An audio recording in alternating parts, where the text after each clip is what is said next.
আমি জানি যে মানুষটা আমার বিয়ে হয়ে গেছে জানে সত্য, যে মানুষটা এখনো পর্যন্ত আমাকে বলতে পারে না সে কিভাবে আমাকে ছেড়ে যাবে।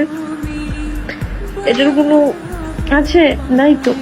আমি জানি আমার এতটুকু বিশ্বাস আছে তুমি কখনোই আমাকে ছাড়বা না, সেটা প্রমাণও হয়ে গেছে।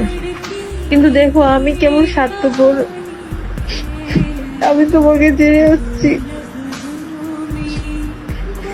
আমি অনেকটা খারাপ, বুঝছো, আমি অনেক খারাপ। আমি তোমার বিশ্বাসটা রাখতে পারলাম না, আমি ঠিকই তোমাকে ছেড়ে চলে আসছি। কিন্তু দেখো তুমি সবকিছু জানার পরও তুমি এখনো পর্যন্ত আমার কাছেই আসো। চিন্তা করছো এই জিনিসগুলো যখন ভাবি তো নিজেকে এতটা খারাপ মনে হয়, মাঝে মাঝে মনটা ফাঁসিতে ঝুলা যায়, বুঝলাম।